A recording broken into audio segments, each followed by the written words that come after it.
কেমন আছেন আপনারা? আমারে জিজ্ঞেস করেন না, কারণ আমরা সবাই রাজা। আমাদের এই রাজার রাজত্বে রবীন্দ্রনাথ ঠাকুরের এই গানের আক্ষরিক প্রয়োগ দেখা যাচ্ছে মহামতি ইউনূস সরকার আমলে। ভাইরে ভাই, উপদেষ্টার পর উপদেষ্টা ভরে ফেললো দেশটা। রামকৃষ্ণ বলে গেছিলেন, যত মত তত পথ। 17 কোটি জনগণের 17 কোটি উপদেষ্টা। বাহ, বেশ বেশ। ফেসবুকে ফাহাদ আসমাল লিখেছেন, প্রিয়জনকে উপদেষ্টা উপহার দিন, উপদেষ্টা কিনে কেউ দেউলিয়া হয় না। প্রসেনজিৎ কুমার লিখেছেন, নিজের পায়ে নিজে কুড়াল মারা বিষয়ক কোন উপদেষ্টা লাগলে আমারে খবর দিয়েন। আহা, এত এত উপদেষ্টা ক্যাবিনেটের গহীন গহ্বরে বসে বসে কত কত ডিম পাড়তেছেন আল্লাহ মালুম। বাইরে থেকে আমরা তো কিছু দেখতে পাচ্ছি না। ডিমের কথা মনে পড়লো, আপনারা কি সেই ডিমওয়ালার গল্প শুনছেন? ওই যে সে এক ঝুড়ি সিদ্ধ ডিম নিয়ে হাটে যায়, ডিমগুলি একটা গামছা দিয়ে ঢাকা, গামছার উপরে একটু ছোট ডিমের পাশে সাধারণ, মানে বড় বলা যাবে না, সাধারণ মাঝারি একটা ডিম রাখা। হাটের লোকজন ডিম কেনার সময় তুলনামূলক বড় ডিমটাই কিনে, ডিমওয়ালা তখন ঝুড়ি থেকে আরেকটা মাঝারি ডিম বের করে উপরে রাখে। এইভাবে তার বিক্রি বাটা বেশ ভালোই চলে। ও বলতে ভুলে গেছি, সিদ্ধ ডিম আর কি। এর মধ্যে এক লোক এসে ছোট ডিমটাই কিনতে চাইলো। ডিমওয়ালা তখন জবাব দিল, না ভাই, এই ডিম বেচবো না, এটা আমার লক্ষ্মী, এইটা আছে বলে বাকি ডিমগুলি বড় লাগে। আপনারা আবার এই গল্পের সাথে জনাব মোস্তফা সরোয়ার ফারুকীর উপদেষ্টা হওয়ার কোনো সম্পর্ক আনার চেষ্টা করেন না প্লিজ। উনি তো এখানে থার্ড পারসন সিঙ্গুলার নাম্বার, তাই না? জাতি হিসেবে আমরা কিন্তু ফাটাফাটি। ধরেন আমি দেশের সবচেয়ে নামকরা ডাক্তারের কাছ থেকে কোনো অসুখের ওষুধ নিয়ে বাড়ি ফিরলাম। বাসায় আমার খালাতো বোন বা মামাতো বোন বা ফুফাতো ভাই বা চাচাতো বোন বলবে, আরে ডাক্তার কিচ্ছু জানে না, এগুলি রাখতো, তুই আমার কথা শোন, এসব কিচ্ছু লাগবে না, 2টা শুকনা মরিচ, 3টা দারচিনি তেলে মুচমুচা করে ভাইজা গরম পানিতে গুটা দিয়ে গিলা ফেল। আমি ধরেন মিনমিন করে বলতে গেলাম, কিন্তু ডাক্তার তো বলছে, আরে রাখতো ডাক্তার, ওরা ডাক্তার নাকি, কসাই কসাই। এরকম করে ক্রিকেট বলেন, ফুটবল বলেন, মাঠে যারা খেলতেছে তারা ছাড়া আমরা বাকিরা সবকিছু জেনে বসে থাকি। কারে কোন পজিশনে খেলানোর দরকার ছিল, মানে খালি বাংলাদেশের না, কিন্তু বিশ্বকাপের সময় বা ইউরো কাপের সময় বা ইউরোপিয়ান ফুটবল লিগ চালানোর সময় আপনি দেখবেন কারে কোন পজিশনে খেলানো দরকার ছিল, কে কোন দৌড়টা কেমনে দিল না, কার বেঞ্চে বসে থাকা দরকার ছিল আর কার থাকা দরকার ছিল মাঠে, এটা আমরা সবচেয়ে ভালো জানি। গাড়ি চালানোর সময় দেখবেন সবাই খালি যে স্টিয়ারিং বসে আছে তারের ডিরেকশন দিতেছে, এদিকে যান, সাইডে কাটেন, বামে যাও। তখন যদি বলেন, ভাই আপনি আপনি আপনি আয়সা স্টিয়ারিং এ বসেন, তখন বলবে, আরে আমি তো কনস্ট্রাকটিভ ক্রিটিসিজম করতেছিলাম। আরে ক্রিটিসিজমের কনস্ট্রাকশন, এইটা এইটা এটা এটা আমরা প্রায় শুনি। কনস্ট্রাকটিভ ক্রিটিসিজম মানে মানে মানে ক্রিটিসিজম দিয়ে কোনো কিছু কনস্ট্রাক্ট করা, বা ক্রিটিসিজমের কনস্ট্রাকশন মানে সমালোচনাকে গঠনমূলক হইতে হবে।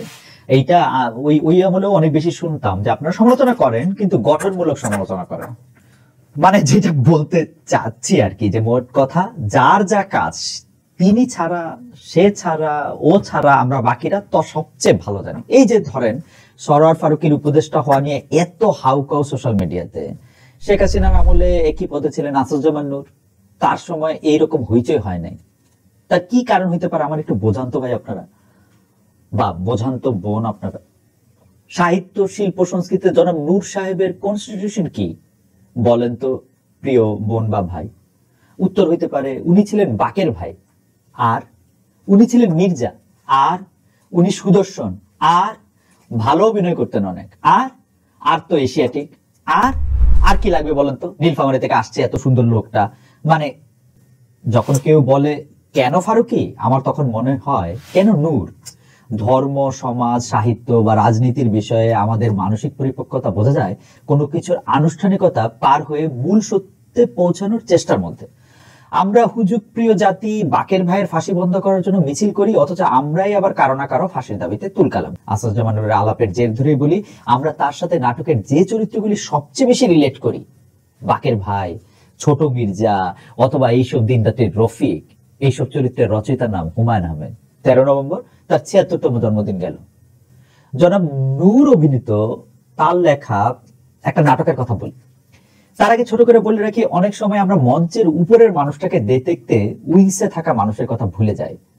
যেমন উচিত কথার টিমে আমি ছাড়াও আরো অনেকেই আছেন, যেমন স্ক্রিপ্ট লিখেছেন লুনা রুশদি, ক্যামেরায় আছেন তাহমিদ, প্রযোজনা করছেন আশিস, শাহিন, এক্সিকিউটিভ প্রযোজনায় আছেন রুহিন, আনুবা, শাহিন ভাই আছেন, সবার সাথে আরো আরো আরো আরো বহু লোক আছে। তা এইটা আমরা মাঝে মাঝে ভুলে যাই, কিন্তু এটা তো আসলে মনে রাখা উচিত। যাই হোক, হুমায়ুন আহমেদ বারে বারে আস্থা আনতে চেয়েছেন মানবিকতা, ভালোবাসা, সহমর্মিতার প্রতি। মানে এই যে আমাদের মনে হয় একজন মানুষ হয়ে আরেকজনের উপরে হাত তোলার অধিকার আমাদের আছে, এটা কেন মনে হয়? ওই আরেকজন যত খারাপ লোক হোক, যত বিরাট অপরাধ করুক, আমরা কেন আরেকজনের গায়ে হাত তুলবো? আর সে হাত তোলা আবার এমন পর্যায়ে যে তাকে মেরেই ফেলবো। এই কাজগুলি যারা করছে তারা মঙ্গল গ্রহ থেকে এসে এসব করছে না, আমাদের মতোই দেখতে তারা, আমার আপনার মতো। এমনকি আমি বা আপনিও হতে পারি সেরকম পরিস্থিতিতে মবের অংশ হলে, বা আমরাও অংশ নিতে পারি সে মবের হয়ে। আমরাই তো অংশ নেই, তাই না? আমরাই মরি, আমরাই মারি। তালাল আসাদ একবার টলারেন্সের কথা বলতে গিয়ে বলছিলেন যে যে কথার সাথে, যে মতবাদের সাথে আমরা সহমত, সেইটা শুনতে চাওয়ার মধ্যে কোনো টলারেন্স নাই। বরং আমাদের সহ্য শক্তি তখন পরীক্ষিত হয় যখন ভিন্ন মতের মানুষের কথাও আমরা শুনি। একটা গণতান্ত্রিক দেশে আরেকজনের সহ্য করার মতন মানসিক জোর আমাদের অর্জন করা লাগবে।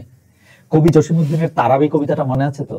গইজুদ্দিন গরু ছেড়ে দিয়ে খাওয়ায়েছে মোর ধান, ইচ্ছা করিছে থাপ্পড় মারি ধরি তার দুটো কান, তবু তার পাশে বসিয়া নামাজ পড়িতে আজিকে হবে, আল্লাহর ঘরে ছোটখাটো কথা কে বা মনে রাখে। গণতন্ত্র কায়েমের জন্য তার এইবারের স্যাক্রিফাইসটা কিন্তু দেখতে হবে আমাদের। এই বিষয়ে তার কাছে সাপে ভেঙে কোনো ভেদাভেদ নাই। যাকে দরকার যখন দরকার চুমু খাইতে রাজি, কোলে নিয়ে নাচানাচি করতে রাজি। যে জাতির পিতার মূর্তির চোটে তিল ধারণের জায়গা ছিল না সমস্ত বাংলাদেশে, তারে এক ফুয়ে উড়িয়ে দিয়ে সেখানে প্রতিস্থাপিত হলেন মহামতি ডোনাল্ড ট্রাম্প। এখন তার ফোন কল এআই, মানে আর্টিফিশিয়াল ইন্টেলিজেন্স হোক, সিরি হোক, আর যা হোক, আপার কণ্ঠ নিঃসৃত বাণী শোনার জন্য চাতকের মতো উন্মুখ প্রতীক্ষায় থাকা আসলে নাকি আই ডোন্ট নো। উন্মুখ প্রতীক্ষায় থাকা তার এতিম দলের কাছে নাই আপার চেয়ে এআই আপা ভালো। তারা ঠিকই ট্রাম্পের ছবি বক্ষে ধারণ করে 0 পয়েন্টে কর্মসূচি পালন করতে গিয়ে পয়েন্টে পয়েন্টে ধরা খেয়ে ফিরেছে। কিন্তু সখী, গণতন্ত্র কারে কয়? অরুন্ধতী রয় একবার তার এক বক্তৃতায় ছোটবেলার কথা বলতেছিলেন। তার এক স্যারের বাড়িতে গাজরের ক্ষেত ছিল, সেখান থেকে বন্ধুরা মিলে গাজর চুরি করছিলেন। তো স্যার যাতে টের না পান সেজন্য গাজর খেয়ে উপরে গাছটুকু একইভাবে আবার মাটিতে পুঁতে রেখে চলে এসেছিলেন। এরপরেও কয়েকদিন তাদের সেই স্যার গাজরের ক্ষেতে পানি দিয়ে গেছেন, কিছুতেই বুঝতে পারছিলেন না গাছগুলি মারা যাচ্ছে কেন। এই ঘটনা বলতে বলতে তিনি বলছিলেন, মাঝে মাঝে আমার মনে হয় এরকমই কিছু একটা হচ্ছে এখন, যে সমস্ত প্রতিষ্ঠানগুলো সম্মিলিতভাবে গণতন্ত্র কায়েম করার কথা, সংবাদ মাধ্যম, আদালত, সংসদ সবকিছু ফাঁপা করে ফেলা হয়েছে ভেতর থেকে। আমরা তবুও ভোট দিয়ে যাই, আশা করে যাই, কিন্তু আরো বেশি করে আশা হতে থাকি। তার listening to grasshoppers field notes on democracy বইতে তিনি লিখেছিলেন, মৃত্যুর পরেও জীবন রয়েছে কিনা এই তর্কের সাথে কি আমরা আরেকটা তর্ক যোগ করতে পারি? গণতন্ত্রের পরেও কি রয়েছে আরেকটা জীবন? কিরকম জীবন হবে সেটা? মানে গণতন্ত্র বলতে আমি গণতান্ত্রিক আদর্শ বোঝাচ্ছি না, বলছি এর ব্যবহারিক মডেল নিয়ে। তবে ব্যবহারিক মডেল নিয়ে কথা বলার আগে আমি একটা অন্য কথা বলি। আপনারা কি খেয়াল করেছেন যে গণতন্ত্র একটা আত্মঘাতী ব্যবস্থা? মানে আত্মঘাতী ব্যবস্থা আমি কেন বলতেছি আপনি দেখেন। আমি গণতন্ত্র চাচ্ছি মানে কিন্তু আমি স্বীকার করে নিচ্ছি যে আমি আর 10 জন মানুষের মতোই মানুষ হব। আমাকে লাইনে দাঁড়িয়ে রেশনটা সংগ্রহ করতে হবে, অথবা সিনেমার টিকিট। আমাকে খেলার মাঠে ঢুকতে হলে লাইন অনুসরণ করতে হবে, আমাকে চাকরি পেতে হলে 2 লাখ লোকের সঙ্গে প্রতিযোগিতা করতে হবে। আমি কোনো স্পেশাল লোক না, আমার বাড়ি আগে গোপালগঞ্জ এখন চট্টগ্রাম, ঘটনাটা এরকম না। আসলে গণতন্ত্র মানলে আমাদের তো মানতে হবে আমি সংখ্যার সবচেয়ে বেশি বলে আমার কথা সব মানুষ শুনবে, ব্যাপারটা এরকম না। আমরা গণতন্ত্র মানলে আমাদের মানতে হবে যে আমরা যারা গণ আছি, উনি প্রধানমন্ত্রী হোক, ডক্টর মোহাম্মদ ইউনূস হোক, বা যেই হোক, তিনি আর আমি জনাব আব্দুল কুদ্দুস সবার অধিকার সমান। এটাই হচ্ছে গণতন্ত্র। ব্যবহারিক মডেলের কথা বলতেছিলাম।